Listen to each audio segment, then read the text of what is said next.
ඔන්න ඉතින් අද මං හදන්නේ තවත් රසවත් කෑමක්, රසවත් ව්‍යංජනයක්. ඒ තමයි පතෝලයි පරිප්පුයි එකට. බලමුද එහෙනම් පතෝලයි පරිප්පුයි එකට ව්‍යංජනය හදන්නේ කොහොමද කියලා. දළු පතෝල කරලක් මට හම්බුණා. දළු පතෝල ගන්න. පතෝල විතරක් නෙමෙයි එළවලු ගන්නකොට ගොඩක් දළු පැහිලා අඩු එළවලු ගන්න. ඒක තමයි හොඳම දේ. රසම. ඉතින් ඊට පස්සේ මේක හොඳට සුද්ධ කරලා සෝදගමු.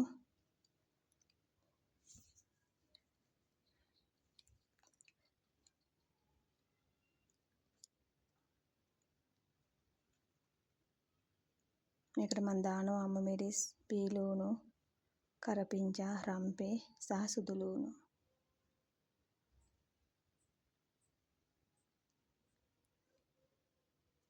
පරිප්පු ටිකත් හොඳට සෝදලා අයින් කරගමු.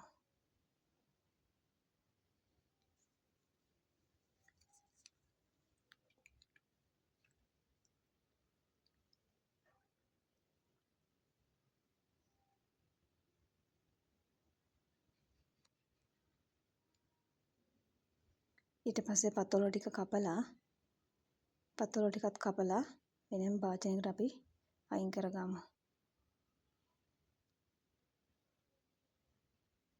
පරිප්පු ටික සෝදලා වෙනම අයින් කරගත්තා. පතෝල ටිකත් කපලා වෙනම භාජනයකට දාලා අයින් කරගමු.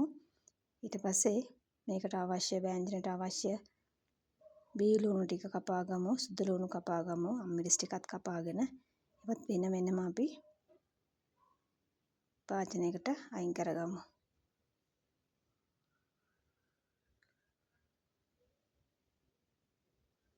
මම අම්මිරිස් කරල් 2යි දෙන්නේ. ඊට පස්සේ හට්ටිය ලිපේ තියලා පොල් තෙල් ටිකක් එකතු කරගමු.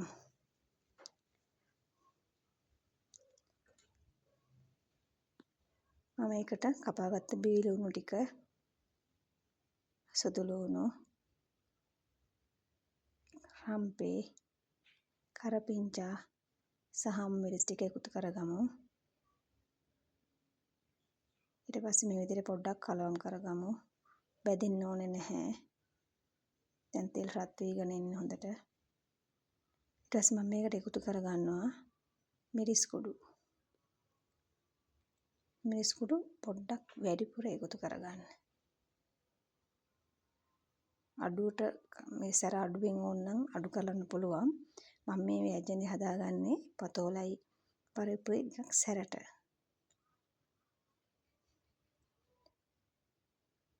හරි රසයි පතෝල ඒ විදිහට සැරට හදාගත්තාම පරිප්පුත් එක්ක. ඊට පස්සේ මම මේකට සෝදාගත්ත පරිප්පු ටික එකතු කරගන්නවා.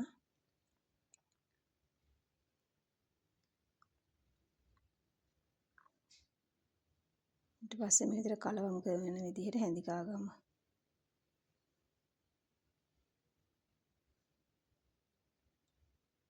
ඉතින් දැන් මම මේ පරිප්පු තැම්බෙන්න වතුරවත්, දිය කිරිවත් මොනවත් කිරි එකතු කරන්නේ නැහැ. දැන් මම එකතු කරගන්නවා කපාගත්ත පතෝල ටික. දැන් මේ පතෝල කියන්නේ දිය එළවලුවක්නේ. ඒ නිසා මේකට වෙනම වතුර එකතු කරගන්න අවශ්‍ය වෙන්නේ නැහැ. දැන් පරිප්පුයි පතෝලයි හොඳට කලවම් වෙන විදිහට හොඳට මේ විදිහට මේක හැන්දෙන් කලවම් කරගන්න ඕනේ.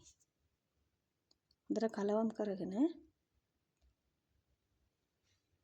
දැන් මුකුත් වතුර නැහැ. නමුත් පතෝල වල වතුර තියෙනවා. වතුර ගතිය. ඒ නිසා අපි මේක වහලා පොඩ්ඩක් අඩු ගින්දරේ විනාඩි 3ක් 4ක් විතර වහලා තියමු. මම ඊට කලින් දාගත්තේ මේ බෙදපු 3-5 කුඩුයි, කහ කුඩුයි සහ ලුණු කුඩු එකතු කරගන්නවා මේ වෙලාවේ.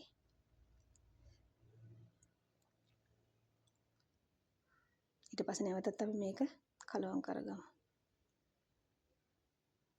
මේකට මම උළුහාල් කුරුඳු පොතේ ඒවා එකතු කරේ නෑ. ඇත්තට මේක රසයි. තව ගොඩාක් ಜಾති එකතු කරන්න අවශ්‍ය නැහැ.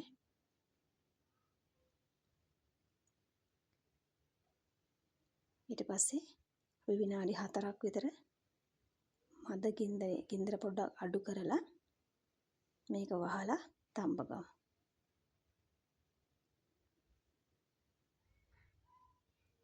විනාඩි 3කට විතර පස්සේ මම බැලුවේ තාම තැම්බීගෙන ඉන්නේ. අර දිය ගතිය වගේ තියෙනවා, අඩි අල්ලන්නේ නැහැ.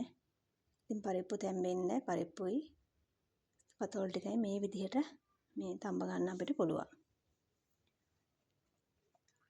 නැවතත් මම විනාඩි 3ක් වහලා තියෙනවා. විනාඩි 3කට පස්සේ දෙන්නම් තැම්බිලා තියෙන්නේ. තව පොඩ්ඩයි පරිප්පුවට තැම්බෙන්න තියෙන්නේ. හොඳට තැම්බිලා තියෙන්නේ.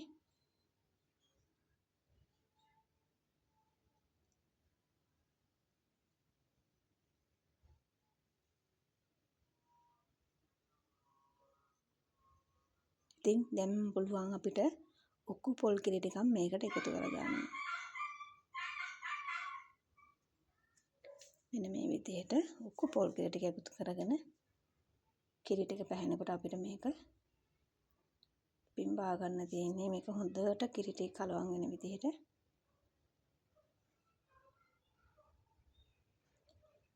ඇත්තටම හරි රසයි පරිප්පුත් එක්ක පතෝල.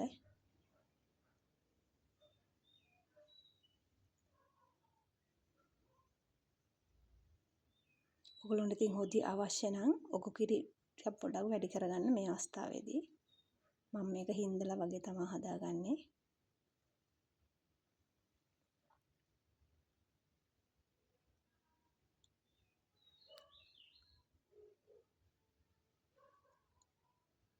ඉතින් මේ තමයි මම හදාගත්ත රසම රස පරිප්පු පතෝල ව්‍යංජනය.